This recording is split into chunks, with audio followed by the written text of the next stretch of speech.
YND news. आप देख रहे हैं YND नेटवर्क, नई सोच नई खबर के साथ। देखा ना लेना ना देना। कितने लोग जानते हैं फूल कुमार को? मुश्किल से आप मैं भाजपा में इतने साल से जुड़ा हूं। मैं अभी जुम्मा उनको कुछ दिनों से जानने लगा है। वो आह्वान करते कि नरेंद्र मेहता एक दिन मीरा भाईंदर में झंडा हटा के लोगों को बुलाए और मैं बुलाता हूं, देख ले। तो मैं कहता हूं दिन नक्की कर लो, दिन नक्की कर लो, समय नक्की कर लो, जगह नक्की कर लो, कहां आना है मुझे बता देना। बीजेपी कार्यकर्ता सम्मेलन में नरेंद्र मेहता ने एक बार फिर प्रदेश को दिखाई अपनी ताकत। विरोधियों के साथ साथ अपने ही पार्टी के नवनिर्वाचित जिलाध्यक्ष रवि व्यास पर जम के बरसे नरेंद्र मेहता। तो मैं बता दूं आपको, दो लोग, एक पूर्व नगर सेवक है, एक अभी नगर सेवक है, जो मेरे यहाँ पे पेरोल पे काम करते थे, वो भी मुझे उपदेश देते हैं कि पार्टी और संगठन क्या होता है। नरेंद्र मेहता ने कहा कि जिनका पार्टी में कोई ठिकाना नहीं, वे मुझे पार्टी जोड़ने और तोड़ने का ज्ञान दे रहे हैं। प्रदेश में जा कर मेरे बारे में कानाफूसी बंद करें। मैंने पार्टी के लिए बड़ी कुर्बानी दी है, कई आरोप खुद पर लिए, पार्टी को बड़ी मेहनत से खड़ा किया है, इसे टूटने तो नहीं दूंगा। बीजेपी पार्टी तोड़ने के बारे में मैं सोच भी नहीं सकता। जो खुद अपने स्वार्थ के लिए कभी इस पार्टी उस पार्टी के चक्कर काट रहे हैं, वे मुझे निष्ठावान होने की बात करते हैं। इस पार्टी के लिए त्याग, तपस्या, बलिदान, जान पे खेल के हम सब ने इसे यहाँ पे लाया है। ये मीरा भाईंदर 2009 के पहले हम 9 थे, आज 61 थे। वो सब जब आप हमारे साथ जुड़े तो हम यहाँ पे आए। अगर वाकई में हमारे मन में पाप होता, पार्टी तोड़ने की बात होती, तो आज हम यहाँ ना होते। मेरे पास पगार पर काम करने वाले आज मुझे बता रहे हैं पार्टी का नुकसान और फायदा। संगठन की दुहाई मुझे मत दो। मेहता ने आमदार गीता जैन को आड़े हाथ लेते हुए कहा कि सुना है वो बीजेपी के दरवाजे खटखटा रही है। बेशर्मी की हद है। गीता जैन को तो नाक रगड़ कर आना पड़ेगा पार्टी में। एक बार आने दो पार्टी में, फिर बताता हूँ धोखेबाजी किसे कहते हैं।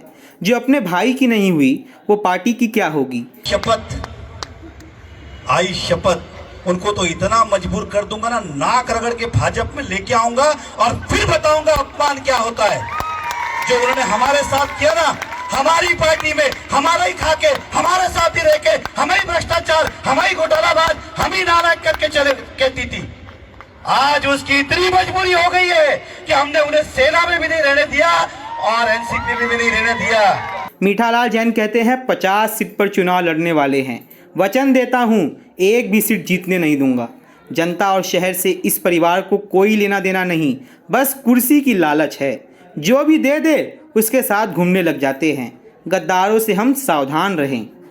उप महापौर हसमुख गहलोत ने चुटकी लेते हुए कहा कि सुना है गीता जैन बीजेपी में आना चाहती है। इसके अलावा उनके पास अब कोई पर्याय बचा भी नहीं है। शिवसेना से मोह भंग हो गया।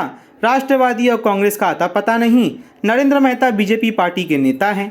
हमारे मार्गदर्शक जल्द ही आपसी विवाद सुलझा लिए जाएंगे और 2022 में एक बार फिर मीरा भाईंदर में बीजेपी की सरकार होगी।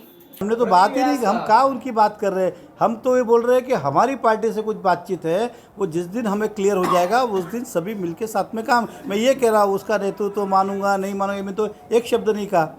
हमारा मानना है कि जो हुआ है, अगर वो सभी को तो और अच्छा रिजल्ट हो सकता था, ये हम बार बार कहने का प्रयास है। ठीक, एक एकूट गया। आज का विषय क्या है कि भारतीय जनता पार्टी के हर कार्यकर्ता ने मैदान में उतर के काम करना चाहिए। ये आपसी झगड़े में कोरोना में बहुत समय चला गया। अब मात्र 8 महीने बचे हैं। 8 महीने में 1.5 महीना आचार संहिता का निकाल दो, 6.5 महीने बचे। ये सब बात चलते रहेंगे, ये होता रहेगा, ख़त्म अपने समय पे होगा, लेकिन काम रुकना नहीं चाहिए। इस शहर की जनता का भी हमारे ऊपर कुछ है ना भरोसा, वो टूटना नहीं चाहिए ना। जिस दिन हम आपसी लड़ने में घर में बैठ जाएंगे, उस दिन जनता हमको क्या करेगी, फिर परमानेंट घर में बिठा देगी।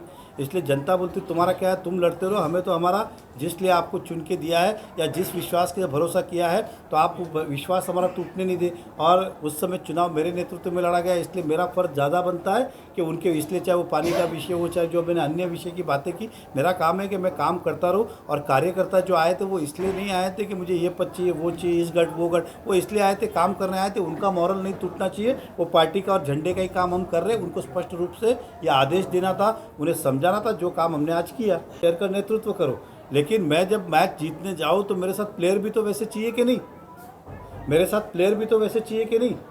तो मेरे पास, मैंने वो अपना सजेस्ट किया कि मुझे ये प्लेयर दो ताकि मैं उस मैच को जीत। ये आप कोर्ट संभाल के रखिएगा, जिस दिन हमारा मिट जाए उस दिन ये बात उसको वापस पूछेगा कि आप प्राइवेट आदमी के साथ क्यों गए। और रहा सवाल इसी प्राइवेट ऑफिस से 2012 का भी चुनाव लड़ा, 2009 का भी चुनाव लड़ा, 2014 का भी लड़ा, 2019 का भी लड़ा। ये सब चुनाव इसी प्राइवेट से लड़े ना, और तुम भी इसी व्यक्ति के साथ जुड़े थे ना। तो कभी हमने प्राइवेट नहीं कहा है, हमने हमेशा संगठन कहा है। आज कोई हमने क्या प्राइवेट कंपनी का बैनर लगाया था? क्या भाजपा का लगाया था हमने कार्यक्रम?